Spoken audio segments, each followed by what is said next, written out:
یہ امریکی ریاست ٹیکساس کے شہر ہیوسٹن میں کامک بکس کا ایک بڑا اسٹور ہے جہاں یہ تمام لوگ ایک نئی کامک بک اسکارلیٹ اسپائڈر کے خالق سے ملنے آئے ہیں۔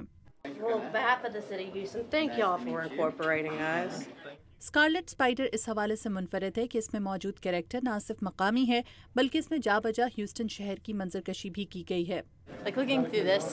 مجھے اس کتاب میں ہیوسٹن کی جانی پہچانی جگہیں دیکھ کر بہت خوشی ہوئی۔ جیریمی بلک اس کامک بک اسٹور کے مالک ہیں، انہیں بھی اپنے شہر کے حوالے سے بنائی گئی یہ دلچسپ کامک بک اچھی لگی۔ کیونکہ میں خود تصویروں خاکوں پر مبنی ان کارٹون کریکٹرز کی کہانیوں کا مداح ہوں، اس لیے میں نے یہ دکان کھولی۔ بلک کہتے ہیں کہ نئی کامک بک کے باعث دکان میں لوگوں کی بڑی تعداد پرانی کامک بکس کی طرف بھی متوجہ ہوتی ہے اور وہ اچھے داموں میں فروخت ہو جاتی ہیں۔ کامک بک کے کاروبار کی کامیابی کا انحصار گاہکوں کی پسند اور ناپسند پر ہوتا ہے۔ نئی اور پرانی نسل دونوں ہی کامک بکس کو پسند کرتے ہیں۔ میرے دوست کی دکان کے باہر اسٹال پر کامک بکس ہوتی تھیں اور میں انہیں وہیں کھڑے ہو کر پڑھتی تھی۔ بہت سے لوگوں کے لیے تصویری خاکوں کی مدد سے ان کیریکٹرز کی زندگی اور ان کے ماحول کی عکاسی دیکھنا دلچسپ مشغلہ ہے۔ اسکارلیٹ اسپائڈر کے تخلیق کار کرسٹوفر یوسٹ نے بھی اپنی اس نئی کامک بک میں اس زاویے کو مد نظر رکھا ہے۔ کامک بکس جدید دور کا ایک نیا انداز ہے اور اگر آپ حالیہ فلمیں اور ویڈیو فلمیں دیکھیں تو بہت سی کہانیاں کامک بک سے متاثر ہو کر بنائی گئی ہیں۔ گو کہ کامک بکس بنانے والی کمپنی مارول کامکس کے زیادہ تر کردار نیو یارک شہر میں دکھائے گئے ہیں، لیکن اب کمپنی امریکہ کے دیگر شہروں جیسا کہ ہیوسٹن کو بھی اپنی کامک بکس کا حصہ بنائی دیتی دکھائی دے رہی ہے۔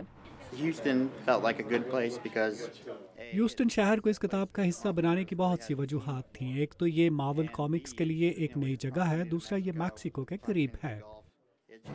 یوسٹ کہتے ہیں کہ اس کامک بک کی آئندہ قسطوں میں خلیج میکسیکو پر تیل کے جہاز کے سین دکھائے جائیں گے۔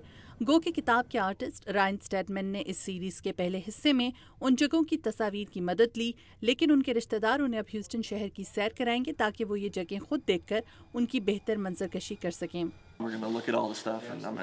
ہم وہاں جائیں گے، تصاویر کھینچیں گے، اس طرح ہمیں اس شہر کو مزید قریب سے جاننے کا موقع ملے گا۔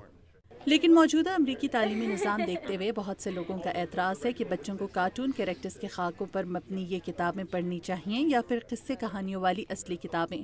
ڈیبی کک پرائمری اسکول کی ٹیچر ہیں۔ بچوں کو پڑھنے کے لیے جو بھی مواد ملے انہیں پڑھنا چاہیے، اس سے ان کی ذہنی نشو و نما میں مدد ملتی ہے۔ کامک بکس جدید دور کے جدید رجحانات کی عکاس بھی ہیں اور بچوں کے لیے تفریح کا ایک مؤثر اور دلچسپ ذریعہ بھی۔ گریگ فلیکس کے ساتھ مدیحہ انور، اردو VOA۔